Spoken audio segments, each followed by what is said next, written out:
Able to seal him. Here's the pass. Oh, what a catch! Leaping into the air and pulling it down is T. Higgins. Burrow facing pressure. Goes over the top. Wide open is Chase. And he splits the defenders for the touchdown. The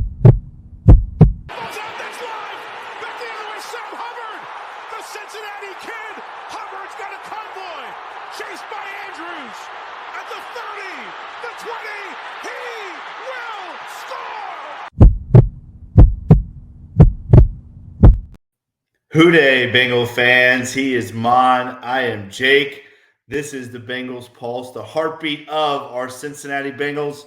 Maan, we have got a great show tonight. I am very excited about our special guest who will be joining us very shortly. But before we get to all that and the Minnesota Vikings, Maan, how has your week been so far? It's been great. Everything's been going really well, and excited about tonight's show. And speaking, our guest has just arrived. Awesome. And let's bring him on. Let's just go ahead and bring him on. Let's do it. Instead of having some big intro, guys, we are so lucky to have 2023 Fan of the Year for the Cincinnati Bengals, Tony the Tiger Brooks. Let's do it. Tony, how are you? Tony, what's up, buddy? How are you guys doing? Hey, thanks for having me on, and some great words there, Mon. I appreciate that. So, Dude, you're an icon. I met you a few years ago and Jungle to the Hall. Had a great time, and it's great to have you on. Really appreciate it. I appreciate it. We're very excited to have you on, Tony. And this has obviously been a very special year for you so far. Hopefully our Bengals can get there so you can see them live in the Super Bowl. But Tony, we're going to get right into this. We have a lot to talk about. Obviously, Tony, you are, like Mon said, you are one of those iconic figures in not just the Bengals community, but in the Cincinnati community. Everybody really knows who you are. A lot of it from Bengals, but a lot of it because you do so much for the community. And before we get to that, though, I have to know, I'm a big Star Wars fan. I love origin stories. I have an origin story. Mon has one. Eric, we all have one as Bengal fans. What is your origin story, Tony? How did you become a Bengals fan? I was basically 13. It was 1987. Went to my first game. I was actually with my Pee Wee football league that I played with. We went to a Bengals game down there at the riverfront, and I just loved it. It was a great game. Just a great experience overall, and I think that's what drives my passion for my Tony's Tickets for Kids, is just making sure they have those great experiences for their first game. Because ever since then, I've been a fan, and the Tony the Tiger thing kind of came about 12 years ago when my daughter painted my face up. So that's when Tony was born. But as a fan, been a fan ever since '87. So it's been a lot of fun. Nice. Yes, Mon and I started in the '80s as well. Great years, great iconic teams. Tony, I'm sure you're like me. Now, Mon started in the '70s, but he's a lot older than us, Tony. I am. I felt really old when you said '87. I'm like, what? But Tony, if you're like me, when I became a Bengals fan in '81, I thought, man, I picked the best team in the NFL to root for. Living in Florida, even, I'm like, man, this is going to be great. I'm going to be in the Super Bowl every year cheering my team on. And then the '90s came through, Tony, and that was the end of that. It was those were rough years, Tony. Yeah, it really tested all of the Bengals fans, I think. Being with the Bengals going through the '90s, but those that are true with the team, we made it through that, and I think we're getting rewarded right now for it. Yeah, it's funny. I agree. All the young fans now, they're seeing Joe Burrow and all the success. They don't know anything about the '90s, thank goodness, because it was ugly. My son, we talk about it, and he's asked me about the past. I'm like, let's not talk about the past. Let's not talk about the past. Let's just focus on the future here. Right. Yeah, but you got to think about that the past is important to us because that's what helped build the foundation of what we have now. So even though it was rough years, we learned a lot, and there was a lot of great legends and players that came out of those times, even though we weren't winning. So you know, wasn't the best of our time, but it actually helped us be where we are today. And I think Excellent point. too, yeah, excellent. And I think too, Tony, that those when you meet a real Bengals fan, they are loyal, right? I mean, if anything else, that they are loyal because again, winning 43 games in 10 years is you have to be loyal, right? To stick through those years. And I agree. I think we're being rewarded for that right now. Right. Yeah. Tony, let me ask you a quick question. Let me change it up. I know this is a Bengals show, but I need to talk about our real jobs here real quick. All three of us, me, Eric, and Jake, we all live in Florida. And we've seen our share of hurricanes. And a few years ago, we had 3 hurricanes hit this state in a 6-week period. Hurricane Ivan, I remember I was without power for 13 days. It was tough. I know you're a line worker and you get dispatched to disaster zones, and I think it's unbelievable work. During that stretch where I didn't have power, these guys were working nonstop trying to get my little town up and running. Tell us about your experiences. And you were in Florida a few months ago, were you not, like 8 months ago or last year, for hurricane recovery? Yeah, correct. Yeah. So I work with the local utility company here, which is also in Florida, which is Duke Energy. I'm a supervisor of the line personnel that you were referring to. And, Right. we were just down there for Idalia, the hurricane that was down there. I think it was Madison, Perry, a couple of those places around there. They got hit really hard. So, like you said, it's our day job. I love my job. I love doing what I do, and being able to go to other states and our service territory to help our customers.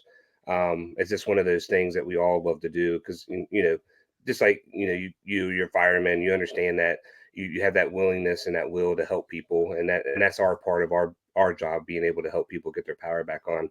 And it's devastating when you have a major disaster come through and people take for granted flipping that switch or, turning on the TV, charging your phone, that kind of thing. And when you don't have it for a few days, it really impacts our way of life. So, me being able to come down there and help is pretty rewarding in itself. Yeah, that's grown man work. That's hardcore stuff. And I salute you guys. It's not just, Duke Energy's in Ohio and Florida, but do you guys go to other states also? That are affected, Georgia or the Carolinas? Yeah, there's an actual, it's kind of like a mutual assistant platform that basically when people need help or they ask for so many line personnel, they kind of put it out on this platform. And then we kind of, our company will go out there and say, hey, okay, I can give you 500 linemen or whatever it may be.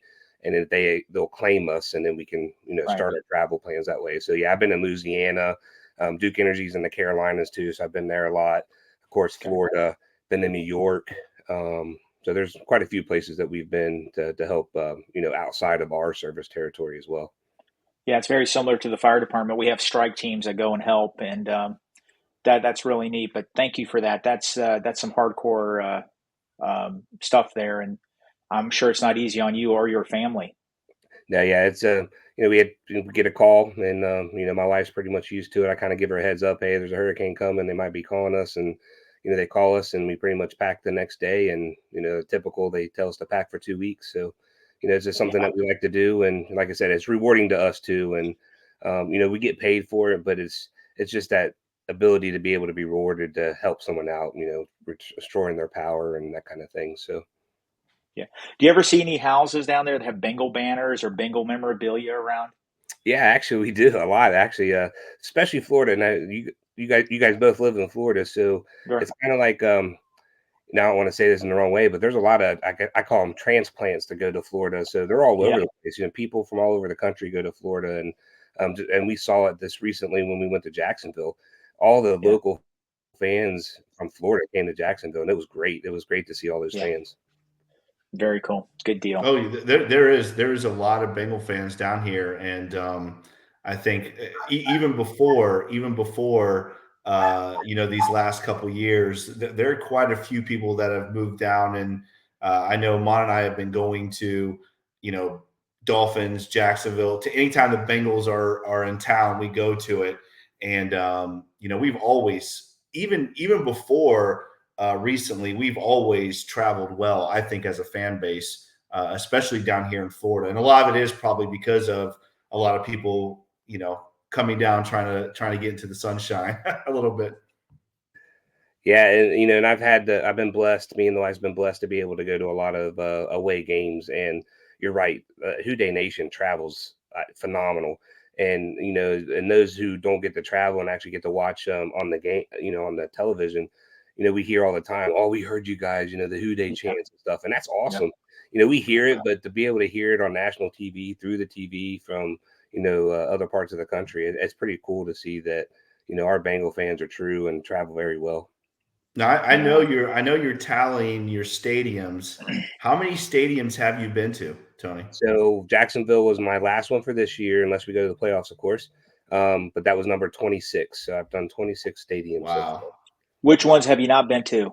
So our rule is, technically, with the New York and the Chargers and LA, they got two teams there, but our rule is you got to watch that team play in that stadium. So we got to go back to each one of those to see the Giants and to see the Chargers. I need to go to the Texans, Seattle, and there's one more, Philadelphia. So those are the ones I still need. That's That's fair. awesome. Very good. That's awesome. Very good. I was going to, real quick too, jumping back. We talk about the Bengal fans traveling and how well we travel. That really didn't hit me until Mon and I went out to the Super Bowl 2 years ago, all the way to LA. And Tony, it was 60-40 Bengal fans. I mean, it was incredible how much orange and black took over LA. It was so impressive. Yeah, and unfortunately, I think LA's just a victim of they really don't have a steady fan base yet. Yeah, right. That's a good And point. where Yeah. like we said before, we travel very well, so we kind of overwhelmed them, I think, in LA. But Yeah, we did. but it was really good. It was and the one thing that when we unfortunately that last minute and a half that was there, there was only Bengal fans really left in the stadium. Everybody else Yeah. had pretty much left, so Yeah, it was that's kind of true. weird to see that kind of perspective of it. But it is what it is, and we'll get there. Well, let's talk about this big year you're having. This fan of the year, Tony. I'll tell you, there's a lot of great Bengal fans out there, and you know, there's so many people that are worthy of being fan of the year. But I will tell you that I know Mon and I both were rooting for you because, again, you do things to me. What you do is you do it for the right reasons, and you make such a huge impact with whether it's in the community, with charities, and everything else that you do. I know my son, uh, he met you 2 years ago, and he doesn't even remember the Bengals Steelers game 2 years ago, although we won by almost 40. He remembers meeting you. So he was very excited to get a chance to meet you on Sunday or get to see you again on Sunday. But you make such a huge impact, especially with the young Bengal fan base. I think that's so important because it's generating new fans for this fan base.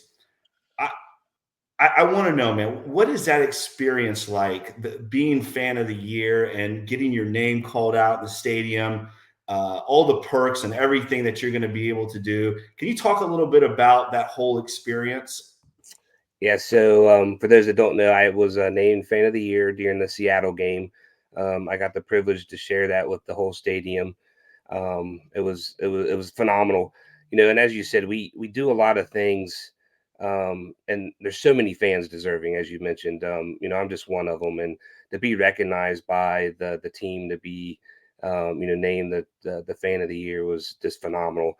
And when it all happened, they set it up, and it's amazing how the teams do this. So, the Bengals are so great at surprising people, and you've seen it with the past, past Fan of the Years. So it all started basically when I went to the Cleveland game, the first one, And I was supposed to get mic'd up as part of the media thing that they were doing for From the Jungle, if you've seen that episode. Oh yes, yes, And yes. I didn't get mic'd up because it was raining. We just didn't have time or whatever. So they used that excuse to get me into the stadium early. They're like, "Hey man, we need to make that up to you. So how can we get you in there? You know, we'll get you mic'd up early if you can come in." And we're like, "Okay, cool." You know, so I get mic'd up. I get in there a little early, and I'm just kind of looking at my phone, and and then on the jumbo screen, you see Elizabeth Blackburn come on there and start talking about me, and I'm kind of seeing it, but I'm not seeing it. I'm hearing it, but I'm not hearing it. I was kind of like, confused what's going on. My wife's hitting me like, "Oh, this is it. This is it." Jimmy's beside me hitting me and saying, "Oh man, this is it." And I still didn't click, it still didn't. I was okay. Yeah. What's going on? And it really didn't hit me until Who Day, the mascot, tapped me on the shoulder, and I turned around and he had that jersey. And then that's when I was like, "Oh wow, I'm fan of the year." That's It awesome. was overwhelming. I wear my heart, on the outside. People can see me, and I started to tear up. I'm trying to dab my eyes. I got the paint on. I'm trying not to make it clear. And but yeah, it was very emotional. I'm very honored, very humbled to have that honor to represent this fan base, and and I hope I do a very good job for you guys. And it's unbelievable. So I appreciate everyone who nominated me, and we'll continue on this year and hope to see the Bengals in Vegas with us. Absolutely. So what? So we know you get a trip out to Vegas, which is nice. What are some of the perks that come along with that fan of the year? Yeah, so basically they fly me and the wife out for 5 days, accommodations, flight. We get two tickets to the Super Bowl. We get to have a special Sports Illustrated party there as well.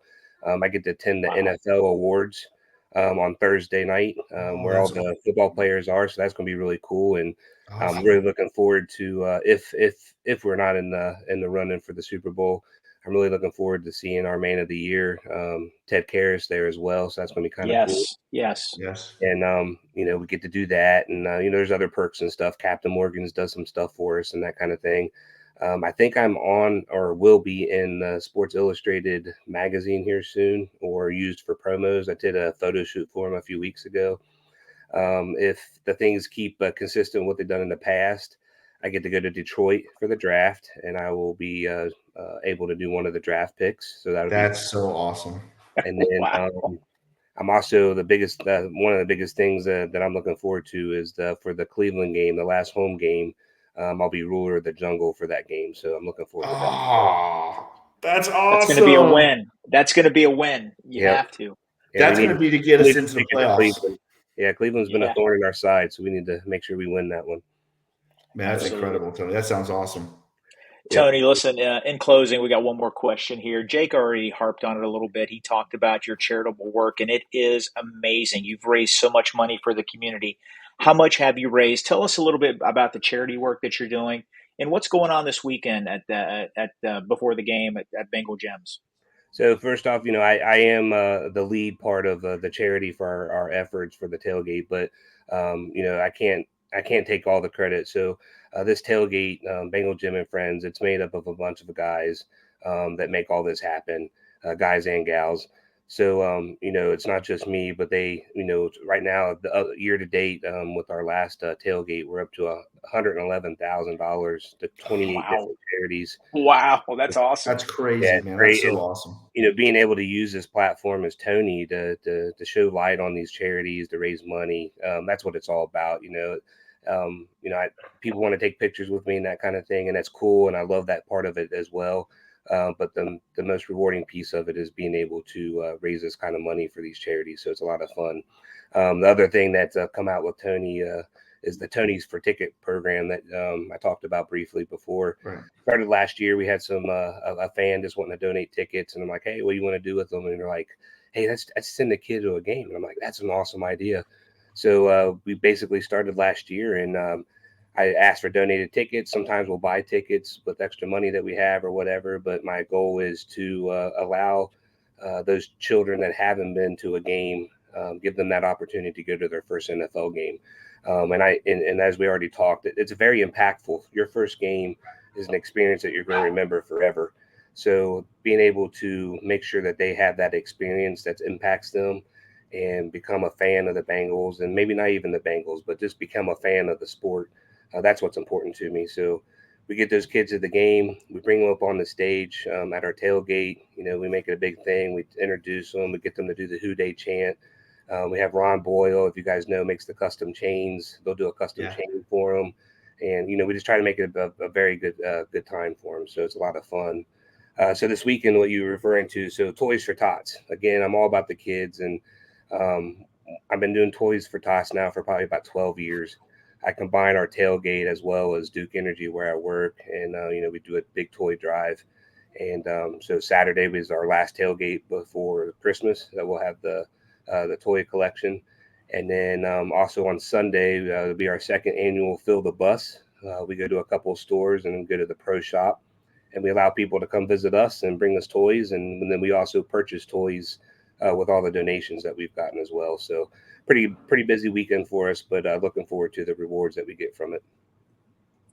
That's awesome. That's awesome, man. I mean, again, like I said, I mean, Mon and I have known you for a while now, and all the work that you do with the community. I mean, obviously, we love all of our passionate Bengal fans like Mon and I, but what you do outside of the Bengals aurora of Tony the Tiger is just incredible, dude. And I think it says a lot about you and your character. And like I said, man, not blowing smoke. You are well deserving of being fan of the year, and congratulations.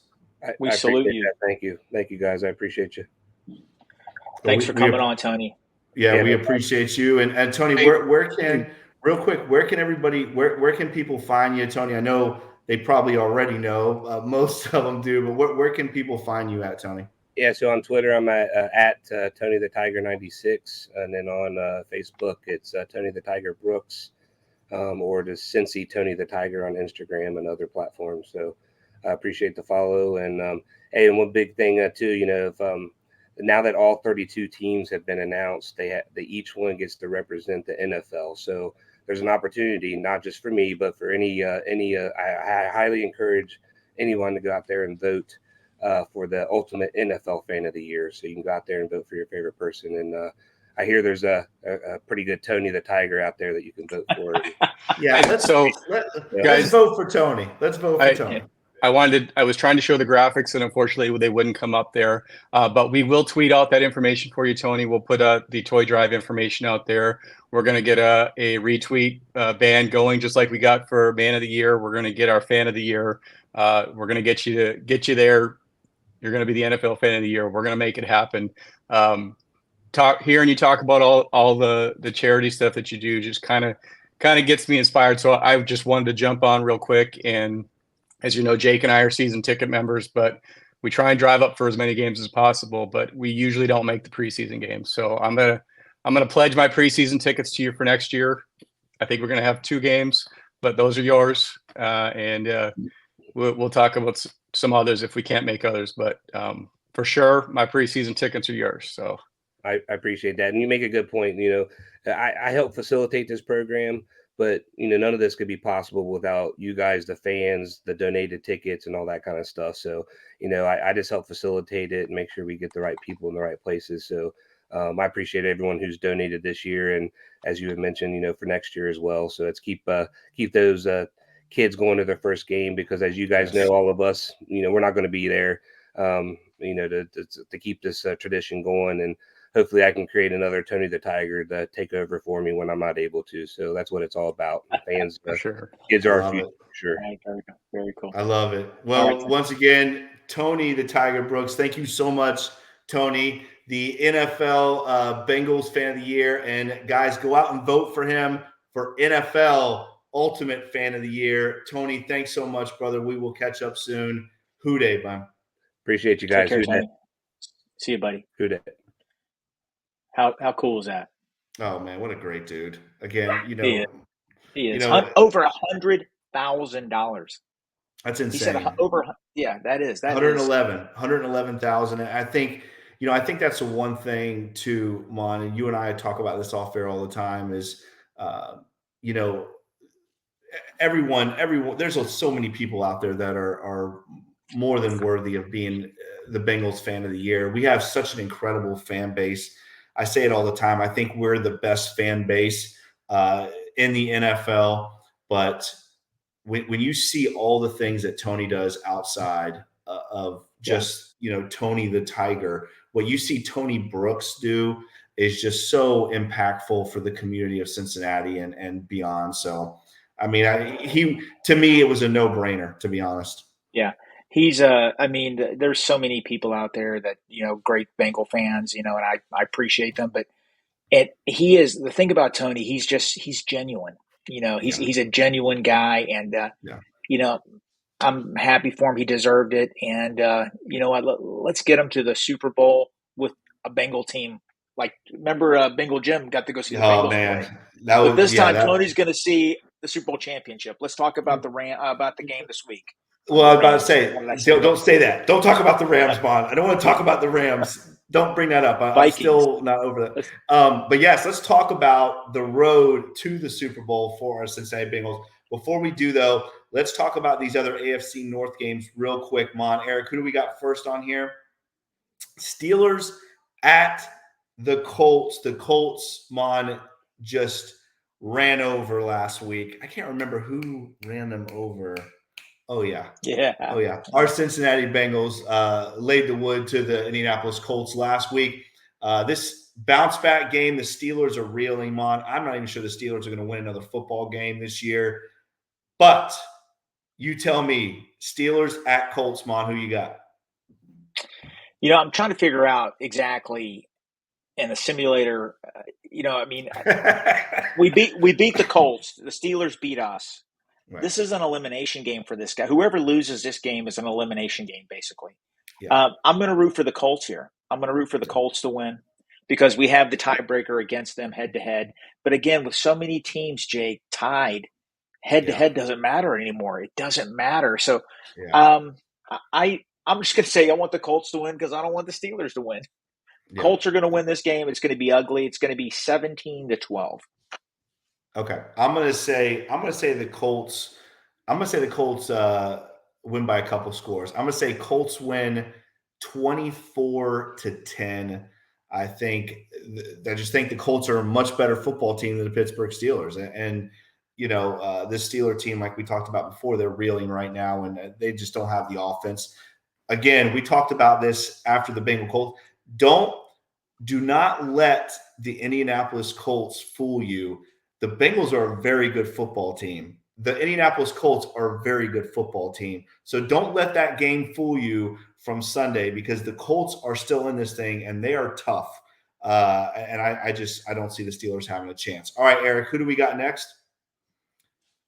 Listen, Maan, this game to me is very interesting. The Chicago Bears, dude, look like they belong now.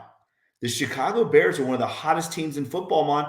And right now, their defense is playing just as good as anybody's. They go into Cleveland. I heard today that Joe Flacco might not be starting this game. I mean, am I crazy? Did I hear that or not? I think I heard that. But Bears at Browns, Maan, a defensive battle. Could we see another 3-0 game like we saw with the Vikings and the Raiders? What do you think? Bears at Browns.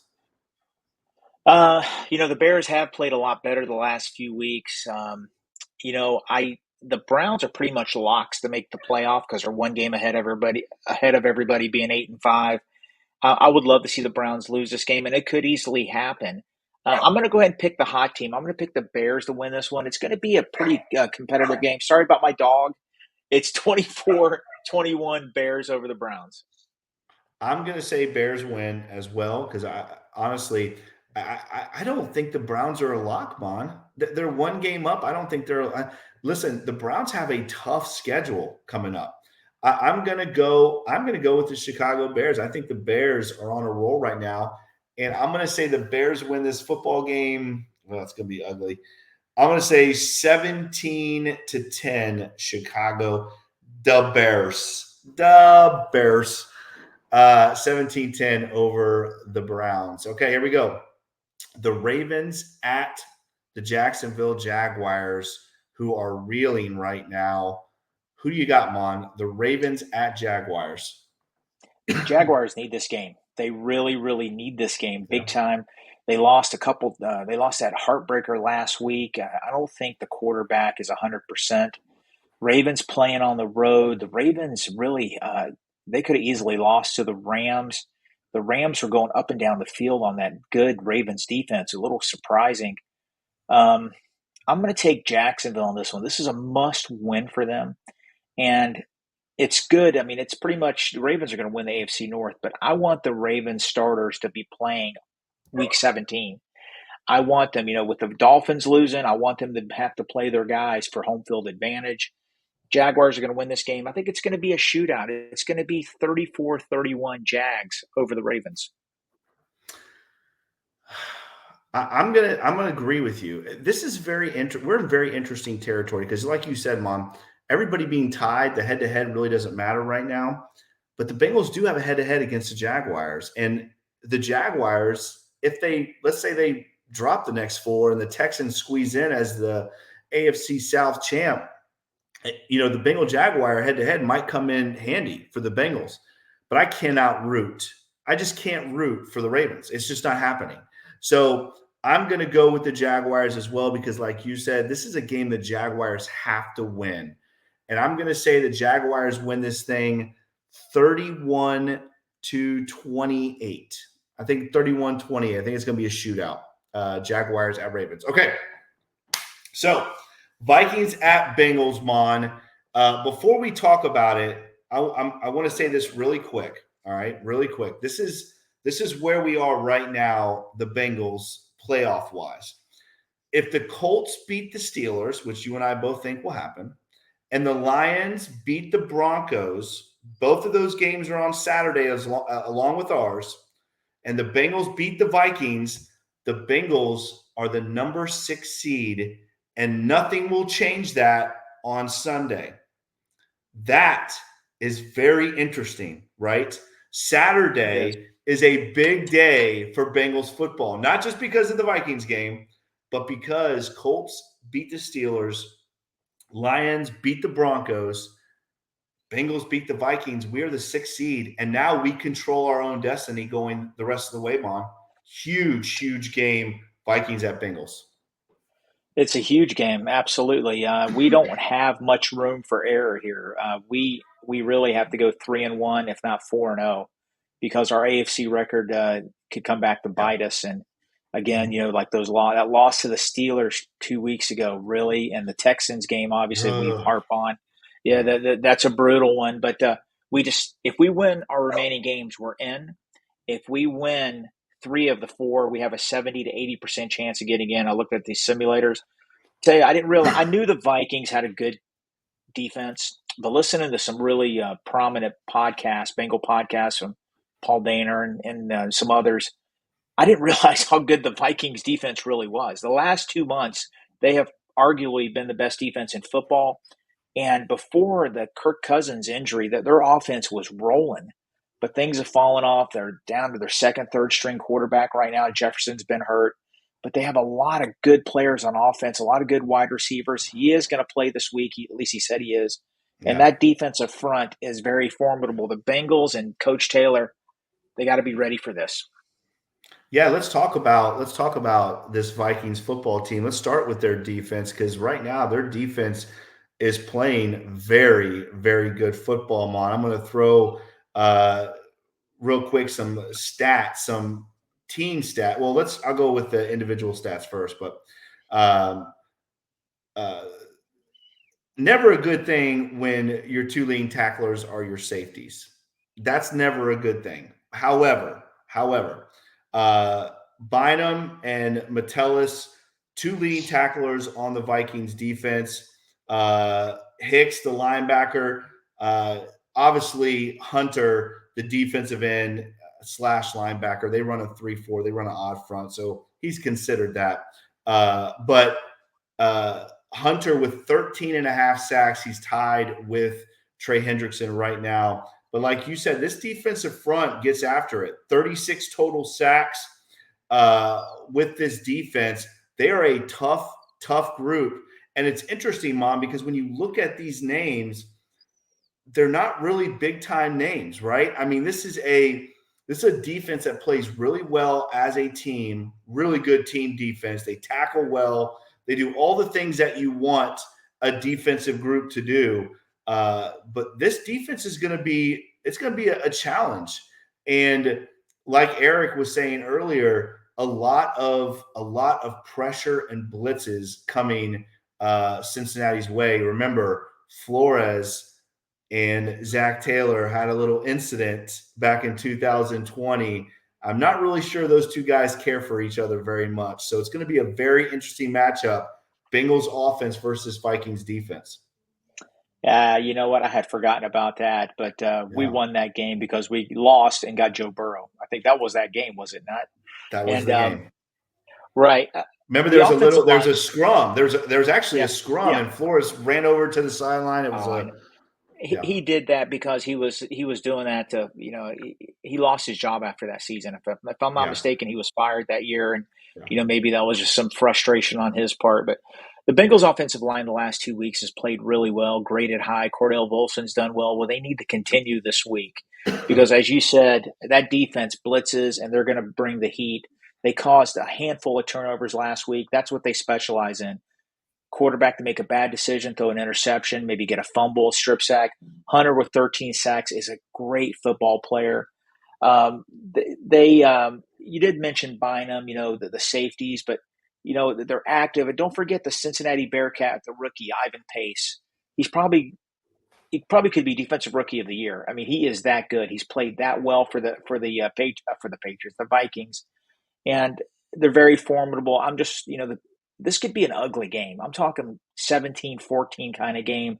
If the Cincinnati Bengals can find a way to score 30 points on this defense, I'm going to start talking Super Bowl. All right. I really am. If they can find a way to score 30 on this defense, look out. But I don't care if it's a 1-point win. I just want to get out of this game Saturday with a victory. It's going to be tough because the Vikings defense has been consistent for the last 2 months. Very good. Offense is another story. They are in dire straits. They are in dire straits. They are in dire straits, Mon. And you talk about how good this Vikings defense is. I can't remember. I've been thinking about this for the last couple of days as we're preparing for the show.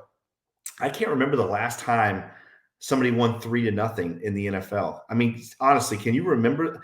You know how good you have to play on defense to win a football game 3-0, which the Vikings did last week against the Raiders. But that 3 points also tells you a lot about this Vikings offense and how bad they are right now. Again, I think this is another great chance for this Bengals defense to get back on track and get moving forward in the right direction. This team is going with Nick Mullins. Their third-string quarterback is playing for the Vikings this week. You talked a little bit about Justin Jefferson. He said he's going to be playing this week as well. And obviously, when you look at this Vikings offense, TJ Hawkinson, the tight end, is a match. It's going to be a matchup issue for the Cincinnati Bengals. We do not do well against tight ends that play like TJ does. He's a guy I think the Bengals absolutely have to shut down.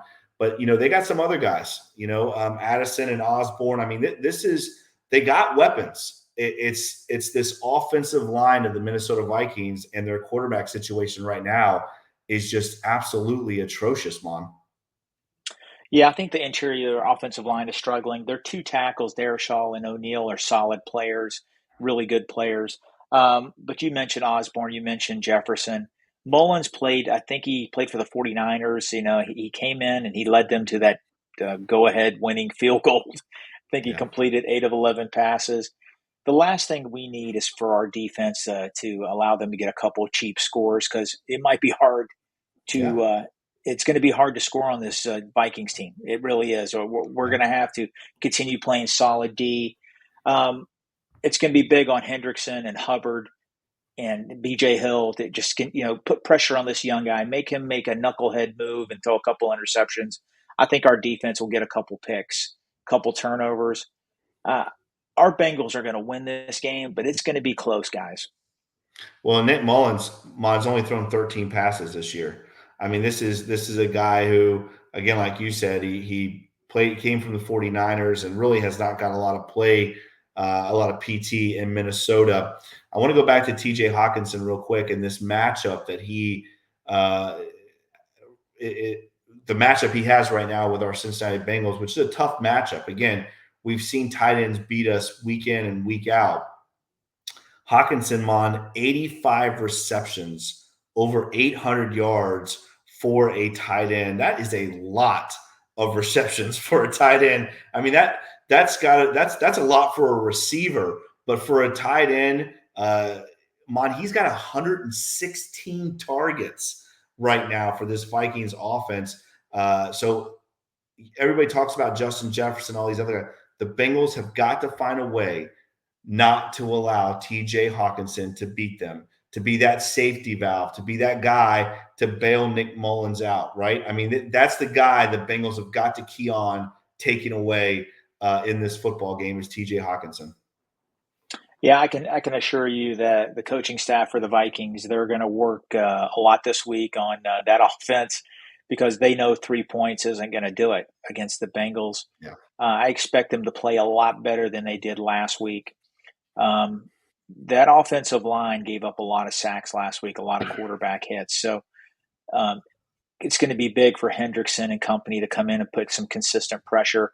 We need our defensive backs to keep on playing well.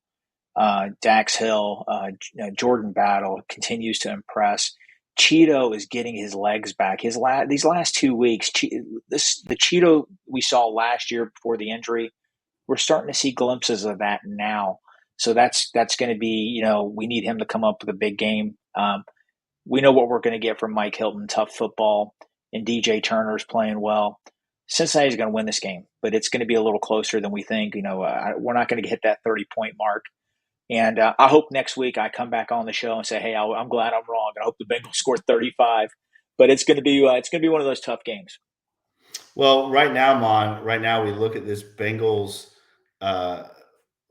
we look at this Bengals offense, and right now they're playing well, right? I mean, we didn't even talk about Jamar Chase with his 88 receptions is a new career high already, still with 4 games left. So Jamar Chase having an incredible year.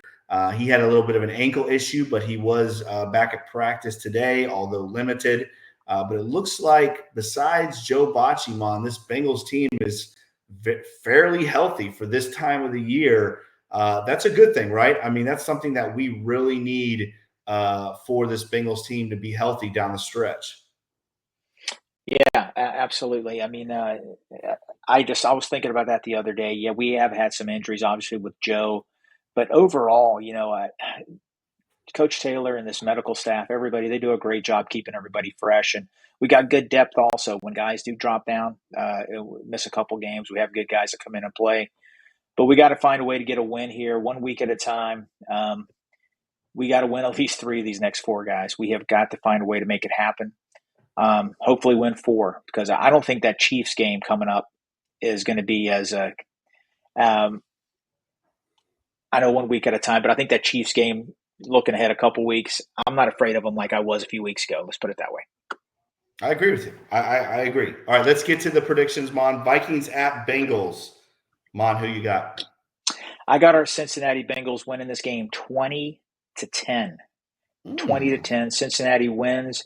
It's going to be a slugfest. It's going to be you're going to see a lot of punts, but I think our Cincinnati Bengals are going to get 20 points, and I think our defense is going to come up with a couple key turnovers to help that offense out. I'm going to go out on a limb here. I'm going to say I think the Bengals are able to move the football a little bit more. I think a couple turnovers, flipping the field position for the Bengals. I'm going to go Bengals 27, Vikings 10. 27-10 Bengals over Vikings. It's going to be Saturday. I am so excited about Saturday. It's going to be a great day of football. I cannot wait. I know you can't wait. The Bengals right now making that move, Maan. Just think about it. After Saturday, the Bengals could be in that 6th spot, really nothing will change no matter what happens on Sunday. All right, guys, that is another edition of the Bengals Pulse. As always, make sure you like, share, and subscribe to this podcast. Make sure that you check us out on all the podcast platforms, Apple, Stitcher, Spotify. Make sure you follow Maan on Twitter at @TheFireMaan. Follow me on Twitter at Coach Jake Owens 9. Follow Eric on Twitter at eFlash with 2 H's 88. Follow the Wincinnati Podcast Network on Twitter at Wincinnati Pod. And as always, follow the Bengals Pulse on Twitter at Bengals_Pulse9. On Instagram, the same without the @ Bengals_Pulse9. As always, if you like this podcast, make sure you give Maan that 5-star review. We very much appreciate that. And as always, make sure you check out all of the awesome podcasts right here on the Wincinnati Podcast Network. I want to give a big shout out to our man, Tony the Tiger Brooks. Tony, thank you so much for coming on the show. Keep doing what you're doing, brother. We are so happy, Maan and I, to call you a friend. Maan, have a great week, brother. It's going to be an exciting day on Saturday. That's right. I'm trying to figure out the balloons. How do the balloons come up behind me? I don't. Is it your birthday? I don't know what. No, that was. I don't know. I don't know if the software, if I'm doing this, it's causing that to happen. But guys, he's old. He's old, guys. He doesn't. I don't know what that is either, though. So I said, he is Maan. I am Jake. This is the Bengals Pulse. Hoo day, Bengal fans. We will talk to you on Saturday.